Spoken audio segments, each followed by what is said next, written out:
What we'll be doing today is very much what you would see if you had come to our court. So procedurally it's the same. These are real cases that have been appealed. The attorneys that are arguing are making the same arguments that they would have if it was before the court. And ultimately, we will be deciding the cases and writing a written decision that gets released to the public. So with that, I'm going to call the docket for today, August 23rd. We have two cases that are set on the docket that are both scheduled for argument to this morning. The first case is case number C220052535455 in re MD. If attorneys can please identify themselves and their readiness to proceed. Josh Thompson on behalf of MD, ready to proceed, Your Honor. Thank you. Good morning, Your Honor. Alex Goldman on behalf of the state also. Thank you. And the second case we have is case number C220028, State of Ohio versus Thoman. Laura Peters on behalf of appellant Brian Tillman, ready to proceed. Thank you. Paula Adams on behalf of the state of Ohio, ready to proceed. Thank you. Attorney Thompson, whenever you're ready.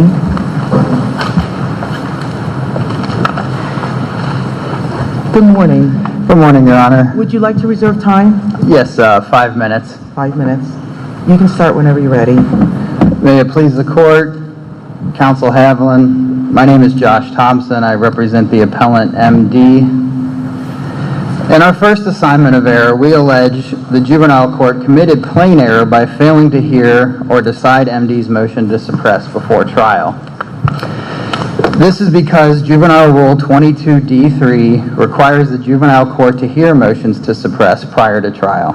So in this case, a motion to suppress was filed, Yes, but was never presented or argued or heard. correct. Let me ask you, sir, what do we have before us to consider? I know the motion to suppress was filed. What are we to consider? Regarding the standard of review, No, I know a videotape was introduced at trial. Seemingly was not argued in your brief. So are we permitted to even consider that?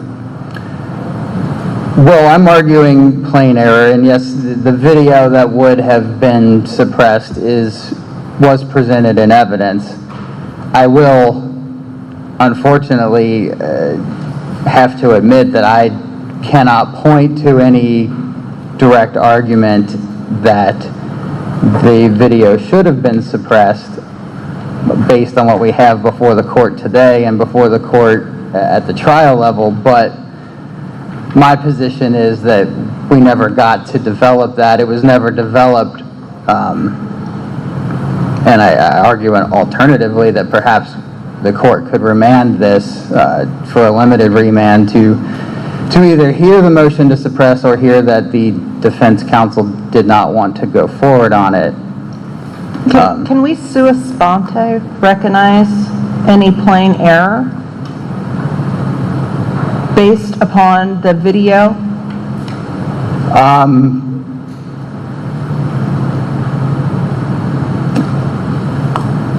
I suppose I've raised plain error. If the court recognizes something that I didn't, I'd certainly be happy for the court to sua sponte find it and point it out. And let me ask for clarity. So are you seeking for the video as a whole to be suppressed, or are you seeking the statements of MD to be suppressed, or are you seeking both? The statements, Okay. particularly any incriminating statements. Is there any particular reason why we should suppress it? Or at least remand it for a suppression hearing? I cannot point to a specific reason.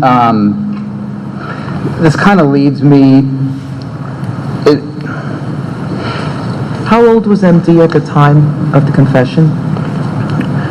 I think he's 18 now, so I think around 15 Okay. at the time. And was he assisted by counsel or his parents during the time of the interrogation? No, it took place the night of the arrest, and there weren't any parents or counsel there. Okay. And had he asked for the assistance of such? No. So during the video, he doesn't ask for counsel? Not to my recollection, no. He does get Miranda waivers as well.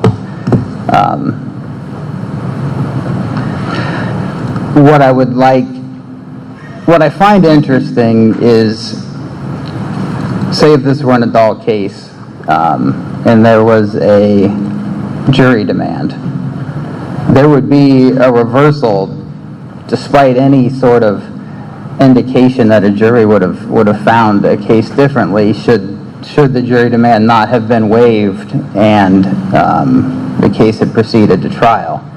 Counsel, I'm going to interrupt you and go back to what Judge Zayas was just asking. If MD had asked for an attorney, which in my viewing, I believe he did, how would that change things, or would it change things? Questioning should have stopped at that point, had he. Well, I'm not talking about the interrogation itself. I'm talking where we are now. How would that change things? Probably one or both of us would be ineffective if there was a motion to suppress that should have been granted and not pointed out either by trial counsel or myself. And would you say that that ineffectiveness undermines justice? Yes. As I pointed out in my brief, a good deal of the connection to MD to these robberies was his own statements. Mr. Teeter did not give a definitive identification. Mr. Suez could not identify anyone at all. Officer Sergeant Snape did obviously arrest MD that night. I have other questions that I'll raise later about that aggravated robbery adjudication, but at least regarding the first two, the main connections were his own statements to those offenses. And were there issues with regard to MD's mental capacities? There weren't any raised. I believe the record reflects an expert was requested. The record doesn't reflect what happened with that.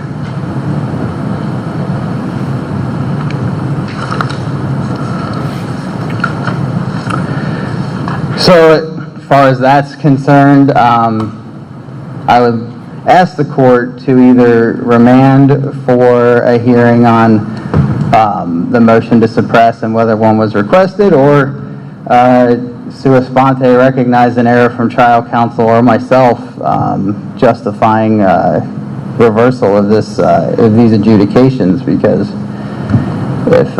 if we missed an error regarding a request for counsel, then that's a big error that we missed. Okay. Are there any further questions on the first assignment of error? No. On the second assignment of error... Counsel, just so you know, you have 3 minutes Okay. of the initial 10. Okay. We are alleging that MD's adjudications were based on insufficient evidence and were against the manifest weight of the evidence. I'm going to skip, due to the limited time, to the aggravated robbery case involving Sergeant Snape. This was the case where there was a phone call for a pizza delivery, and the police showed up instead of a pizza delivery person. I think there's a number of issues of this case, and they are at least loosely relevant or reminiscent of this court's recent decision in State versus Ricky Brown. In that case, Mr. Brown interacted with 2 people in close proximity, but only pointed a gun at one of them and only took money from one of them. This court reversed the robbery conviction regarding the person who was merely near the other robbery. Here, MD was... Well, there it wasn't just proximity, wasn't it also that there was no threat? Correct. The second person? Yes. Arguably here, we're arguing that there was no threat to Sergeant Snape either, because we never got to that point. MD was through his own admission in the parking lot. There was questions. He admitted he had a gun, but there was questions about whether it was in his hand or if it was a cell phone. The point is, we never got to that substantial step of actually attempting to commit the robbery. So Sergeant Snape, you know, he jumped out of the car gun first, and MD ran. That goes also to the obstructing and the tampering, that he was consistent throughout, that he didn't know these were police officers. He just saw a gun and took off. It's not completely open and shut or clear that the gun he threw, or the gun that was found, was a gun that was thrown away by him. It didn't have any fingerprints or DNA or... Was it tested? No, I don't believe so. I think that the admission that he had a gun was viewed as enough. I don't believe there was any scientific testing. Attorney Thompson, you have about 1 minute. Okay. Just also with that police car, there was not even an indication it was a pizza delivery car. It didn't have any, like, Papa John's sign on top. It just had blinking lights. I don't blame Sergeant Snape for acting the way he did, but he ultimately stopped us from getting to that point. Similarly with Mr. Suez, he didn't see anybody. He couldn't identify anyone at the scene. He couldn't even say for sure that there was a gun. He wavered on that fact throughout. He said he saw a butt of something. So it's not clear that even if the court found it was a robbery, that it should have been an aggravated robbery. It perhaps should have been just a robbery. If there are no further questions, I'll reserve the remainder of my time. Thank you. Thank you.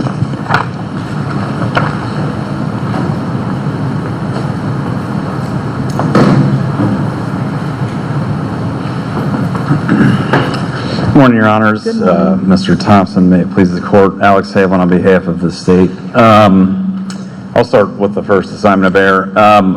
You know, I think really we'd have to show plain error in this case. I think the argument that's been raised in the briefing is kind of more of structural error, and I think that's because we don't have the prejudice. There's no evidence of the prejudice prong that would have to be shown. I'm going to ask you the same question that I asked your opposing counsel. Can this court sua sponte recognize plain error based on the fact that the defendant asked for an attorney and that was never raised? I'm not sure. I don't have a copy of the appellate rules in front of me. I believe it's typically limited to those assignments of error that are raised. So that's my understanding. I mean, again, this wasn't assigned, so it's not in my brief, and I'm not necessarily read up on it to this point. When you watched the video, did you hear him ask for an attorney? I don't recall watching the video, Your Honor, to be honest, because, again, it wasn't assigned error. The only thing that was brought up was in terms of the motion to suppress, I don't recall. So I don't know, honestly. Well, the motion to suppress was with regard to the statements in the video. Correct. Okay. Yes, yeah, that's what it was regarding, but we didn't have it. So that's why, you know, this isn't a motion to suppress argument where it's a mixed question of fact and law thing. So I didn't prep that. I understand. And I really just can't remember. I understand that. I don't know the answer to that. I do know, in terms of the assigned error, I don't think we can show prejudice on this record. I think the only thing in the record is the waiver and the testimony of the officer that said we read him his rights before we started. And I don't know, What this comes down to is the but for, but for the error, that the outcome would have been different. Correct. I believe that's the correct standard. Yes, Right. that's what so it's outcome determinative, and I think in my brief I mentioned, I think the review needs to be similar to that of an ineffective assistance for failure to raise a motion to suppress And that in order for this to be outcome determinative, it has to be likely that they would have won. Otherwise, it's not. If it's clear they would have lost, we don't know. And the record and the assigned error in this case, I don't think demonstrates that. And Judge Bach, that's my best shot at answering your question. I'm used to the errors that it's assigned. I don't recall what appellate rule that is, but I know it's one of them. Okay. Mr. Hav, let me ask you, I always give the same question I ask Mr. Thompson. Are we even permitted to, under plain error review, permitted to view the video of the confession? I don't, again, because it wasn't assigned and we didn't have the hearing, motions to suppress, they have to happen. And so typically, I think we're stuck with just whatever made it into the record, usually. So I don't know the answer to that, Judge Winkler. I'm not sure. Is the video not part of the record? Is that what you're saying? I believe it is, but I think, I don't know, the time for a motion to suppress is pre-trial, and we didn't have it. That's correct. So I don't know that based on what has been assigned, we can just reverse the clock. And then I don't know that that's Make sure I understand what you're saying, okay? Because we have this but for, right? Correct. And so it's, whether it's an outcome determinative, but for the error, would the outcome have been different? So are you saying that we are to look at or not to look at everything that the trier of fact had to its avail in determining the ultimate outcome of the case? I think you do, but I think the trier of fact did not have a motion to suppress to its avail in this case. That's my point. It did have the video. It did, but it didn't address it in terms of a motion to suppress. Well, then That's where we're... But then that becomes circular because we're determining the motion to suppress. And so any basis for the motion to suppress and the outcome of the motion to suppress, the potential success, is certainly part of the but-for, because if you excise the statements out of all of the record, and if that affects the outcome, well, the only way to excise it is through the motion to suppress. Correct, Judge, but the trial court didn't do that in this case. That's correct. That's my point. That And that's, I'm unaware and that's of... what we're looking at. We're looking at whether the error of not looking at the motion to suppress is reversible error, meaning had the motion to suppress been heard, and had, if there was a basis of success, that it would have changed the outcome of the case. I understand that, correct? Judge. Yes, I'm unaware of any appellate court making that determination for the first time, is my point. Usually a trial court rules on those. Well, this is clearly a very unusual Yeah. circumstance. I don't think that trial courts normally totally ignore a motion to suppress. Sure, this court... And attorneys, both attorneys totally ignore motion to suppress. at the This trial court has had level. that in Eccles, and they said, yeah, for whatever reason, it's the same. This is why the closest analogy we have to these cases is when there's not a motion to suppress filed. And we routinely, this court, every court in the state says, well, it's a tactical decision. That's what this court said in Eccles. That's the closest case I could find from this court on point with what we have here. It said, well, the record in this case doesn't show that either. We don't know why the motion that was filed but was not heard, we can't get inside the mind of the trial attorney. So are you asking us to hold that it was a tactical decision to not hear the motion to suppress, or let me rephrase that, for counsel not to completely pursue the motion to suppress that was filed? I don't think you necessarily need to hold that. No, that's what this court said in Eccles. Okay. It was dicta in that case. It wasn't part of the ruling in All right. Eccles. It's just in their explanation of how do we get here. They said, I don't know. Maybe it was that, that's just the language that's borrowed from the ineffective cases. Understood. Yeah, if there are no other questions on that one, I don't know what else to say other than I don't believe that plain error can be found in this case. I'm unaware of any case on all fours. None was cited to me, so I obviously didn't have the benefit of responding to any case. So I'm unaware of one right now, and I don't think plain error can be recognized in this one either. In terms of the second assignment of error, weight and sufficiency, competence. I'll circle back to that.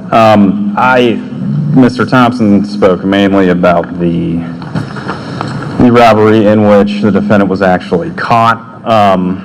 That's a question, of course, of, as Mr. Thompson said, a substantial step toward completing that robbery. It's the state's position that what happened in this case does constitute a substantial step. So you have a call to set up another pizza delivery. This is after the prior two that were here on occurred, so this is the third in time. Similar MO, I guess I should say. Call is placed, same number. The officers at this point had flagged, I suppose for lack of a better term, that phone number, given it to other pizza delivery places and said, if someone should call and order a pizza from this number, let us know. That's what happened here. It's an unmarked car with a uniformed officer in it, pulls up to the address, parks, puts on flashers. The defendant conceals his face with his hood, pulls out a loaded, operable firearm, and approaches the car from the rear. It's the only car in the parking lot with any lights on. It's the only car that just got there. The officer realizes, and I know that at trial there's testimony about, well, it's a cell phone. The trial court found it wasn't a cell phone. Trial court found it was a gun. Realizes that someone is approaching him in the dark with their face concealed, holding a firearm. He gets out of the car and stops it. I think the Amos case is a close corollary that I cite in my brief, where I believe that was a Craigslist sale. But again, a gun was pulled in that sale of a cell phone or computer. I don't remember the chattel involved. The officer also stopped that robbery before it occurred. I don't know, this is sort of a rhetorical question, but how long the officer should wait to stop a robbery. And I think the language in Amos, standard focuses on defendants' overt acts that convincingly demonstrate a firm purpose to commit a crime while allowing police intervention in order to prevent the crime. That's a delicate balancing test, I understand that, but I think in this case, the facts, the evidence show that enough of a step was taken and the officer stopped it prior to it happening. I think that constitutes a substantial step in order for the adjudication. How close was the defendant to the car when the officer got out? He had reached, I believe, the back of the car. I don't recall a foot or distance measure in testimony. I believe he had reached the car. Okay. Was there any testimony, I realize that the trial court found that he was holding a gun at his waist, correct? It was not like at the high ready, I don't believe, but Okay. yes. So was there any testimony that he actually carried out a threat at that point? I mean, A verbal threat? oh, yeah. I don't believe so, Judge. No. Okay, thank you. No. Okay. There was a question, and I apologize, I was looking through the transcript of the docket about the defendant's competence or mental capacity. I tried to review, I don't see a competency request. There was the Rule 30 mental evaluation completed as part of the bind-over process. That was there, but I'm unaware of any other. My question wasn't so much as to legal competency, but more with regard to any evidence of any any issues of mental diminished mental capacity. Okay, I'm sorry. Which may not, which you can have diminished mental capacity and still be competent to stand trial. Okay, I was just looking strictly in terms of legal I'm asking the same competency. question. Within the record, is there any evidence of diminished mental capacity on behalf of MD? I don't remember any, Judge, but again, it wasn't assigned error that I was looking for specifically. Okay. Typically we look at competency as incompetency. So that's the red flag that goes up. So I don't recall any. If there are no further questions on either of the assignments of error, Can you please address the obstructing charge? Sure. It seems to me that if I were in a dark parking lot, regardless of my intention, and somebody got out gun first, I would run. I mean, can you clarify for me what happened? I understand that, yeah. So it's a dark parking lot, it's an unmarked car. He's wearing a police uniform, a normal Cincinnati Police Department uniform. He's not the only officer on scene. He testified that I was announcing my presence as a police officer, telling him to stop, and other officers were doing the same. So even if, granted, if assuming for the purpose of argument we say, yeah, gun comes out of a car, that's frightening. After the fact, there are multiple uniformed officers saying, we are police officers, stop. And there was no stop. So that, I think, and I can't recall, Low House, I believe is the case that I cite for that. And then there was another juvenile case, and the initials have escaped me at the moment. But again, it's that announcing of presence in order to stop is typically the the triggering fact for an obstruction. And then he, obviously, to complete the thing, he does not stop, runs along an embankment, and he's found in a dumpster sometime after. Was there any testimony about how long between the time that the officer got out of the car that they found him in the dumpster? I don't recall specifically. It was not I don't think it was an egregiously long chase, but it was around at least one of, I'm not intimately familiar with the setup of this complex. I believe it's two that are kind of adjacent in a bowl. It was in around the building of the parking lot they were in. And I don't know whose dumpster it was, if it was the other complexes or theirs, but it was around a building along an embankment. So at some point they lost sight and then located him in the dumpster. And Attorney Havlin, I have a few more questions on the but-for, okay? Okay. So this was an investigation of crimes that were being perpetrated that had sort of some commonality of how they were being done. Correct. This wasn't just a one-time thing. It was- No. With regard to the other similar crimes that have been perpetrated, was there any connection of MD to those other crimes? Any connection? Yeah, was Are there you any- saying aside from his statements? Is that what? Aside from a Well, statement? the phone number, I mean, it was the same phone number and the same name, Michael, I believe, was given every time. But no, I mean, he was not caught at those, if Okay. that's what you're saying. And you're saying, so that phone,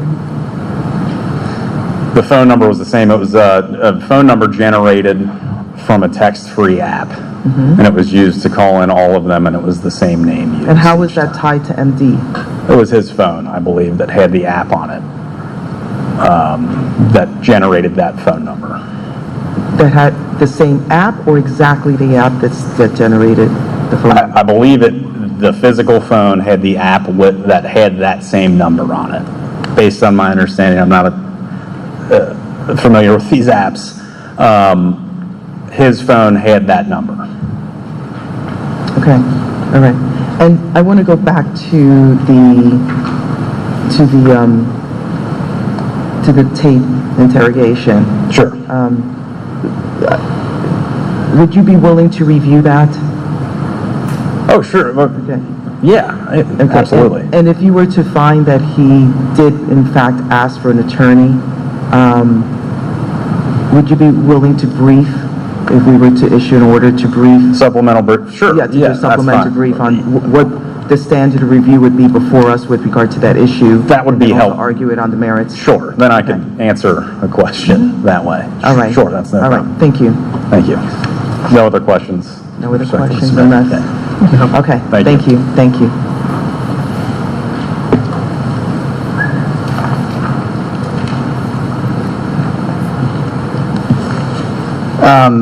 Judge Zayas, you just got to the request I was about to make, that this case, that the court order supplemental briefing on this issue, because obviously, if there was a request, and I have no reason to doubt that there was, It makes me sick to my stomach that I would have missed that. So I would ask that we be given the opportunity to brief that issue. In some quick research with Ms. Peters, it looks like a case, State versus 1981 Dodge Ram van, 36 Ohio State 3rd, 168, indicates that Appellate Rule 12D, or 12A, Appellate Rule 12 has discretionary language that would allow the court to sua sponte recognize an error. And the Supreme Court has found that counsel would have to have the opportunity to brief it, Okay. okay?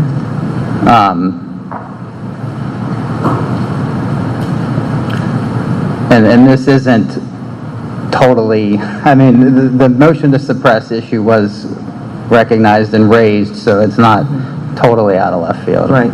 Well, I mean, we would want it to be briefed also on the merits because the but-for is still, Right. is still what's going to govern this. Right. So even if even if the motion would have been granted and excised, if it would not have changed the outcome of the case, Right. then it's not reversible error. Correct. Although I also argued to an extent that the language of Juvenile Rule 24 is mandatory, that this is supposed to happen. And I don't really think it's that different than it's a constitutional right, your right to a jury trial, but you have a constitutional right to due process and remain silent and be free from unreasonable searches and seizures. So I'm not entirely sure why this gets handled differently. It's a mandatory language, and it's also a statutory court, so it's questionable. Maybe it should be briefed. I should have investigated that more, whether the rules hold more weight in juvenile court than they might in an adult court. And just on the text-free app number, my memory, and I could be wrong on this, is that MD mentioned it was on a previous phone. I could be wrong about that, but that is my recollection. So, on that, so what you're saying, and I don't remember this from the record, is that the phone that he had when he was arrested was not the phone that had that phone number on it? I don't want to say definitively, but I think that's how I remember it. Okay. So then, in that case, if that is true, it is his statements that would have connected the 3 robberies? Yes. Thank you. If there are no further questions, I'll just ask the court to reverse or order supplemental briefing. Thank you. Thank you. Thank you both for your arguments this morning. Thank you for your willingness to come off site as well. We will take the matter under submission and issue a timely decision, and we wish you both a wonderful afternoon. Thank you.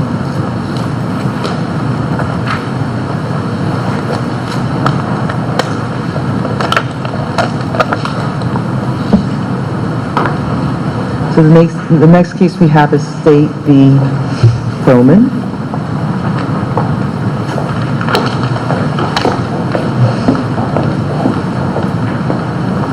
Good morning, Attorney Peters. How are you? Good morning, I'm fine, thank you. How are you? Would you like to reserve some time? I would, Your Honor, 3 minutes, please. 3 minutes. All right. Whenever you're ready, you can start. May it please the court, Attorney Adams. My name is Laura Peters. I'm here on behalf of Appellant Ryan Thoman. The main issue in this case, as this court is probably well aware, is the identification of Mr. Thoman as the person who attacked Ms. Blome on May 7th, 2020. We've attacked the identification in the first 3 assignments of error, so there's a lot to get through, so I'm just going to jump right in. And the first assignment of error involves the pretrial identification of Mr. Thoman by Ms. Blome during a photo lineup. Now, the standard, as this court is probably well aware, that a pretrial identification will not be suppressed unless it is the result of an unduly suggestive procedure and the identification itself appears to be unreliable. And in this fashion, 2933.83 is the guide for determining whether the procedure is unduly suggestive. Now, while a violation of the statute itself does not automatically create a suppression, it does not automatically mean that there's going to be suppression. In this case, the number of violations of the statute indicate that this procedure was so unduly suggestive that we should then proceed to the second part of it and determine whether or not the identification itself was reliable. And as I said, there was a number of violations of the statute in this case. First off, beginning with the instructions that Chief Edens provided to Ms. Blome. There's a number of instructions he actually failed to provide her. He didn't tell her that the suspect may or may not be in the photos. He actually said, and he didn't express that he did not know which, if any, of the photos contained the suspect. What he actually said was, I don't know which one is the suspect. And then he didn't actually instruct her that he didn't want to view the photos, that she was supposed to keep the photos to herself and only refer to them by the folder number. Why is that important? It's because Chief Edens needed to be either a blind or blinded administrator. Now, if you've reviewed the video, it's very clear, and the chief admitted it at the suppression hearing, that he could see the photos. But does that matter in this case? I mean, the video of the crime, of the actual crime, was so far away that there's no way that he could have seen him, and also he testified that he did not remember anything about the description of the assailant. That's what he testified at the suppression hearing, that at that time he did not recall the description. When specifically asked if he thought he recalled the description at the time of the hearing, he says, I don't know, I can't say, I may or may not. So we actually don't know if he actually recalled the description of the perpetrator at the time that the viewing was done, which was 6 weeks after the incident. The suppression hearing took place a year after the viewing. So there's a lot less time. There's a lot less time for him to be able to remember the description. So a blind administrator is one who doesn't have any involvement, doesn't know anything about the suspect. And in this case, Chief Edens acknowledges that because he was part of the perimeter that was established, that he would have been provided with a description of the perpetrator. And so the significance of him seeing the photos is that, maybe seeing the photo, he would recall, this was the description, and perhaps unwittingly guide the witness to a certain photo because it matched up his recollection of what the description he was provided with. So that is why it's a significant violation. It's not just, well, she opened up the folders, he wasn't supposed to see them. And we even know further, if you watch the video of the viewing, he gestures towards my client's my client's picture, and actually tells her when she's trying to say, well, he's the closest, but he has gray hair, and the chief interrupts her. She's starting to negate any identification, and he interrupts her and tells her, no, don't worry about, basically, I'm paraphrasing, don't worry about that. You know, sometimes we don't know when the photos get from, we might have to age them, because at the suppression hearing, he testified sometimes they have to use BMV photos, which are 3 or 4 or perhaps even older, if the identification is expired, and have to maybe age them to look more appropriate to the time, or what the person would look like. So, and also, what he failed to do is he failed to get a confirmation or any type of statement of non-identification, which was important because she looked at the first time through, there was absolutely no identification. He doesn't note that there was a second viewing, and he insisted on the second viewing. According to the statute, which is that it is the witness who is supposed to request a second viewing. Instead, he instructed her she was going to view it a second time. When the witness hears that, they're like, oh, I must have missed the suspect. I have to look at this a second time.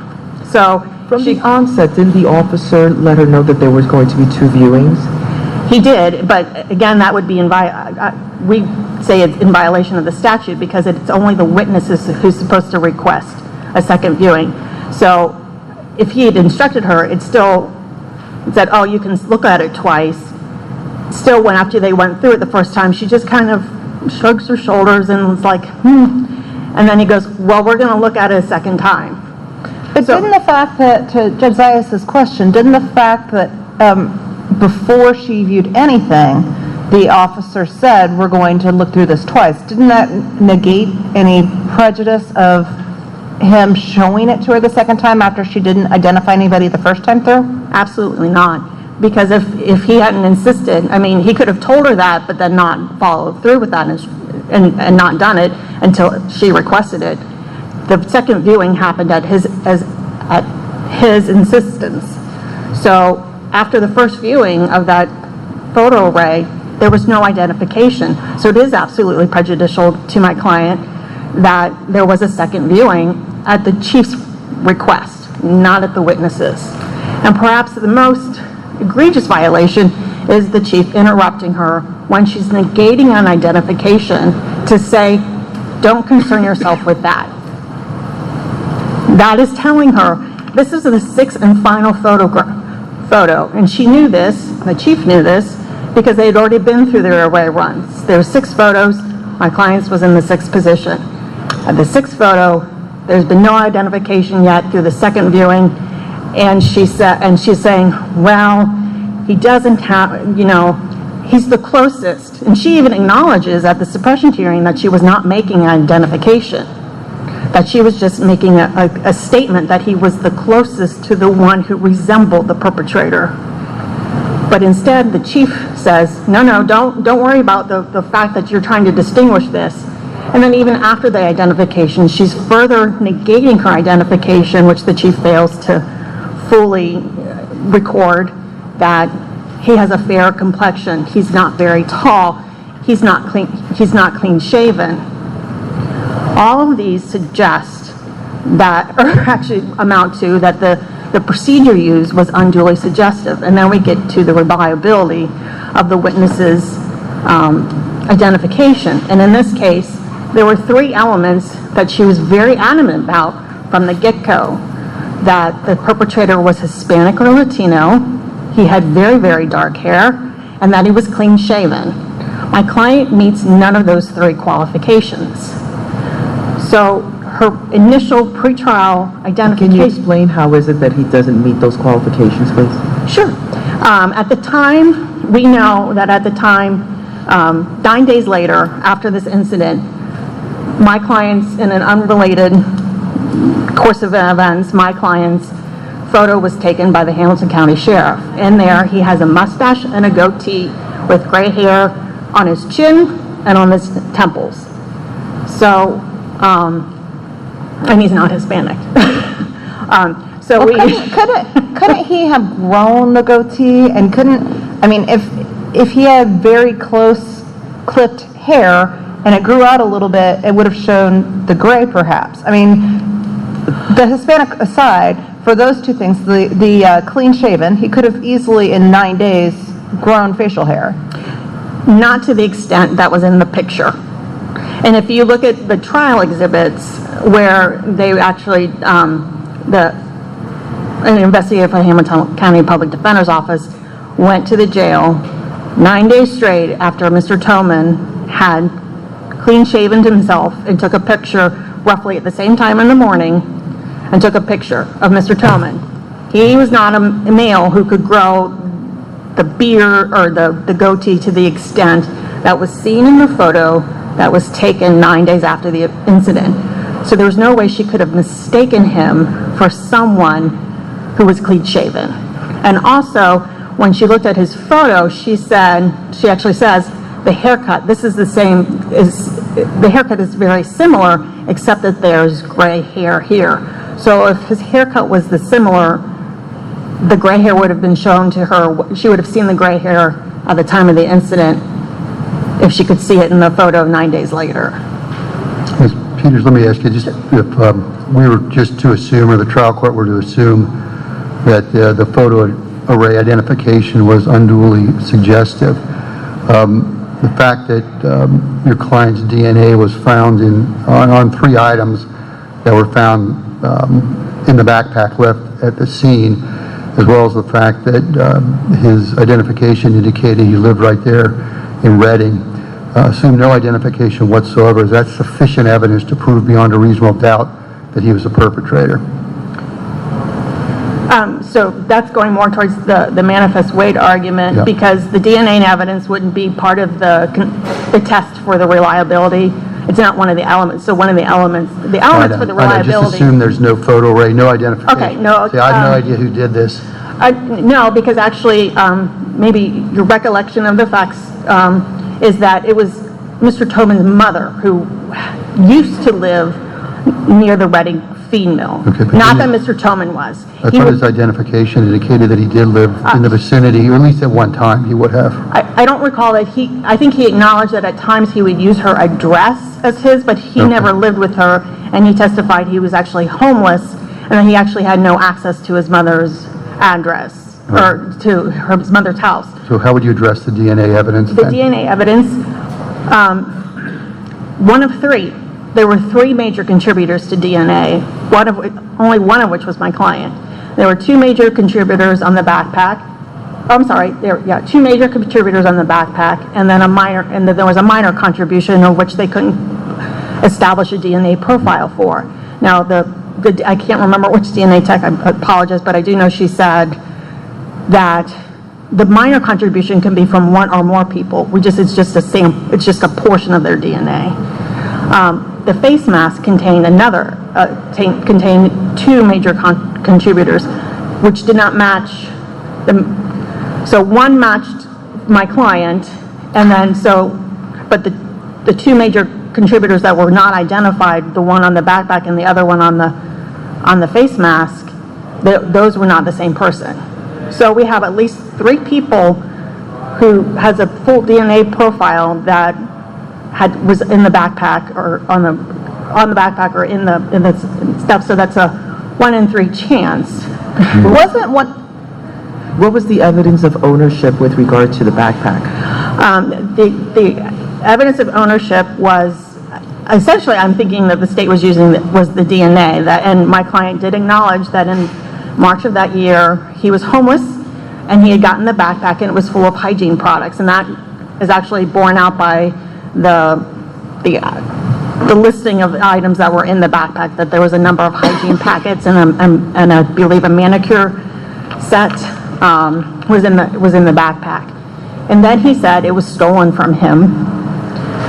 So go forward a couple months, the backpack turns up in May involving this incident. So and there's also evidence that there was a name tag in the backpack with a different person's name on it, Jeffrey Mangione, I believe, who I think the address was in Kettering, or they discovered that his last known address was in Kettering, but it was So your client would have been the first owner of the backpack. That's, I think, undoubted. Potentially, yes. My Okay. client was going to be was the first owner because he said he was giving it to him with the hygiene products. But there was a name tag with somebody else's name. Yes, and that was actually not the name of the person my client said stole the backpack from him. So it's obvious there's two other major contributors to DNA, and there's the name tag and they couldn't locate Mr. Mangione to get his DNA sample to see whether or not his DNA was on the backpack or on the face mask. They couldn't locate him. They dropped him as a suspect. So that They dropped him as a suspect because didn't the victim look at wasn't the first lineup because of, okay. You are recalling correctly, yes. 2 days after the incident, they conducted a photo array with Mr. Mangione's picture in the array. And she ironically said, it's similar to him, but 100% not him. So is this the fault of her memory? Or is this, it's ironic that she's saying that the person whose name is in the backpack is the most similar to the person who attacked her, but yet she's 100% certain it's not him. And we actually know the reason why she negated that identification because of the video in the of the second photo array, and that's because he was Caucasian. She said she complained to the chief. The first photo array, they show me people with very dark hair, but they were all Caucasian. So that's how we know that she was so crystal clear that that should have been a suspect with very dark hair and was Hispanic or Latino. None of which, so it all matches up to rendering the identification unreliable. I'll give you 30 seconds to wrap up. Okay, unless there's any questions about the fourth assignment of error, about the sentencing issue. Okay. Well, part of it is conceded. Oh, no, that was the fifth. Okay. So that's the no contact order. I would say on the other aspects, you know, they said it's harmless because it's conditional, but it's not, I mean, like, if it's available, he has to do it. So it could subject him to contempt. So we would ask you to strike those conditions anyway. And based on the unreliability of the identification and the suggested procedures that we used, we ask you to reverse and remand. Thank you. Thank you.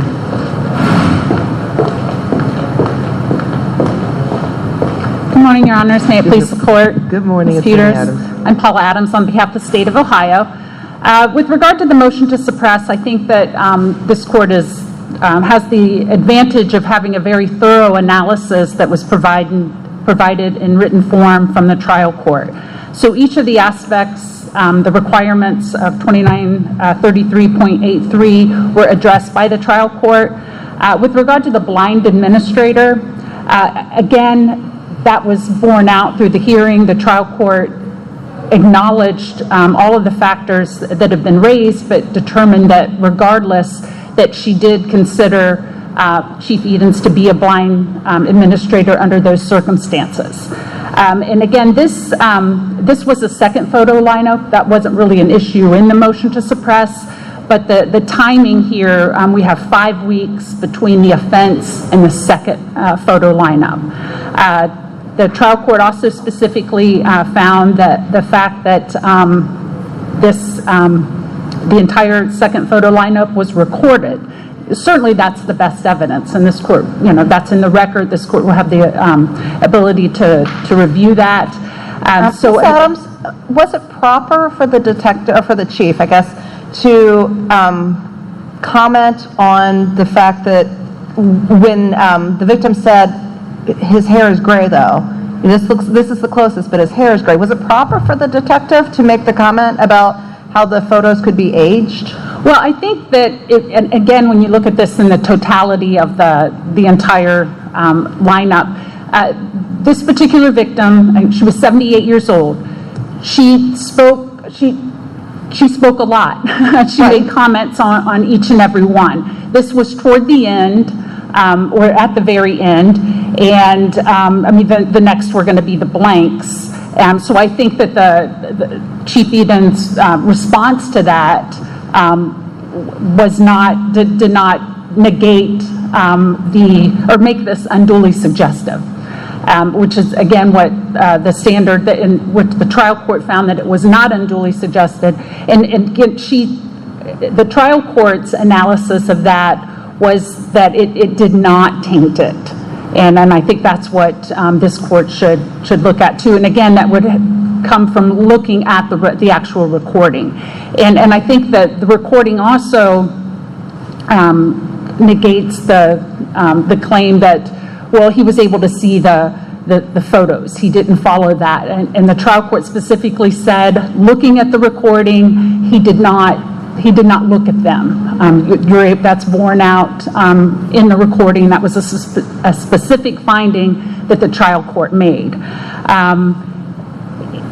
So with that, I think that we don't get to the reliability of the identification here. We don't need to get there because the trial court found that it wasn't unduly suggestive, and so therefore the identification goes to the weight, not admissibility, which would bring us then into the second assignment of error. And as I believe that Judge Winkler already brought up, that we have 2 photo lineups.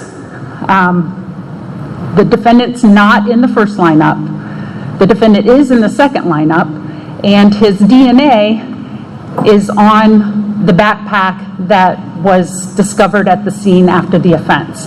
It's not just on the backpack, and if you look at the testimony from the BCI witnesses here, we had a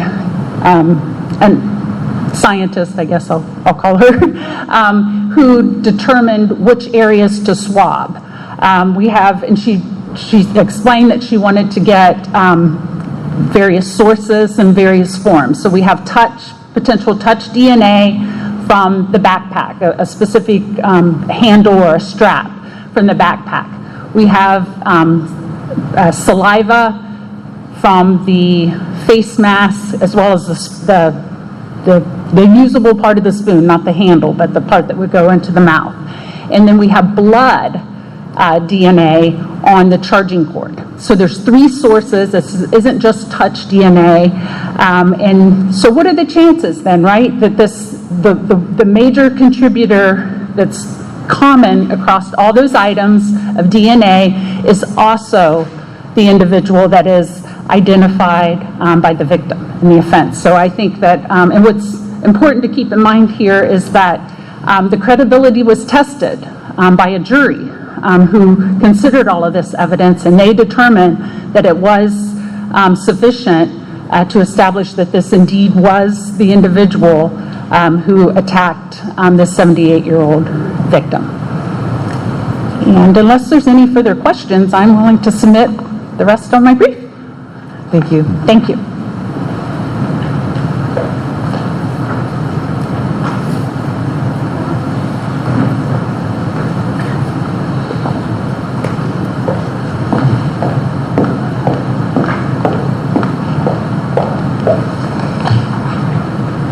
Your Honors, I would agree with Ms. Adams on one point, that the video evidence will be controlling here as far as the lineup, and the video evidence will show you that some of the trial court's findings were incorrect.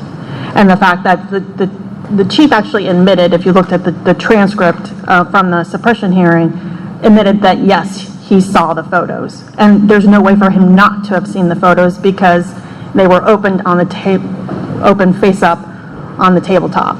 There's absolutely no way, and he's looking at her direction, and we know he sees at least my client's photo because he gestures it and he almost touches it. So the trial court's finding that he didn't look at it is not accurate. But even so, how does that go to whether he was a blind administrator? Well, because there's either a blind or a blinded administrator. A blinded administrator may know something about the case, but doesn't see the photos. So if he sees the photos, he's automatically not a blind administrator. And a blind administrator can't know anything about the case. The chief reported to the scene, had a description of the perpetrator, and also reviewed the video from General Tool. So he was part of the investigation. Isn't the core of your argument that the description at the scene does not coincide with the picture or with your client? At the suppression hearing, the trial counsel specifically stated he was not challenging the photos used. So while the description of the perpetrator doesn't match my client, they used my client's photo because of the DNA that was returned. But that's what I'm saying. Even if the chief was at the scene, was privy to the description of the perpetrator, how does that affect the reliability when the core of your argument is that the picture and your client do not match with the description of the scene? Well, the reliability issue is the reliability of the witness's identification. So what we're talking about with the chief is the unduly suggestive part of the first part of the test, is whether the lineup was unduly suggestive. And so but he's knowing something, so he doesn't qualify as the blind administrator, and nor is he a blinded because he can see the photos. And knowing that, as Ms. Adams says, this was the last photo, and he knows that this is the last photo, and yet he comments. So Judge Bach, I would actually say it was not proper at all for the chief to make any comment on any of the photos, and that's a violation of 2933.83 A6 I. So when the chief comments on a photo, tells her she has to look at it a second time, can see the photos, knows what's going on. So, I mean, Ms. Peters, looking at the lineup photos, yes. almost all of these gentlemen would have fit the description that she gave, other than the fact that they're Caucasian. I mean, they all have dark hair. Well, they all have beards and mustaches, but other than that, I mean, they all, have straight noses. So the fact, and the chief testified that he did not know who the suspect was. So does him seeing the photos make that much of a difference? Even upside down? Yes, I have to acknowledge that. Yes, because he was sitting across the table from her. It does make a difference, because he knows what she's supposed to be looking for and stuff. So when she's negating part of her identification because my client has gray hair, and if he's aware of the description that the person has very dark hair, and so she's starting to say, no, this isn't him because he has gray hair. It is absolutely suggestive and prejudicial that the chief, may have recalled what the description of the perpetrator was at the time that the photo array was done. And so he's seeing someone, and there's been no identification. This is her second time through a photo array. And as a background, the witness was aware of DNA evidence, because Detective Latire told her when he called her to come in that there was a person who's in the system whose DNA matched the DNA on the backpack. So the witness came in already aware that there was a suspect and that there was DNA evidence. And if you see any TV crime procedural shows, DNA evidence, she's thinking, oh, there's someone there for me to identify. And so she even admitted, like the first time through, when she didn't pick anybody out, before the chief said she was disappointed. So the chief then saying, you're going to look through this again, and then the chief saying, hey, it's all guiding her towards making an identification.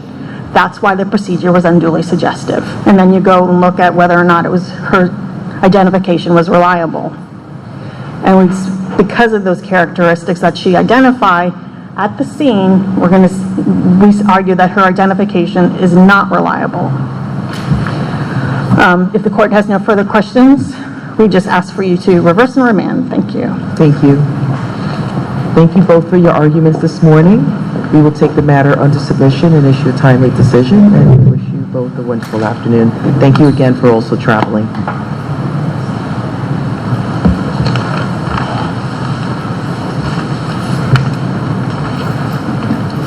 So that concludes our arguments this morning. And I believe we have a question and answer. yeah, that's what I was going to say. So before we break away or anything, we are happy to take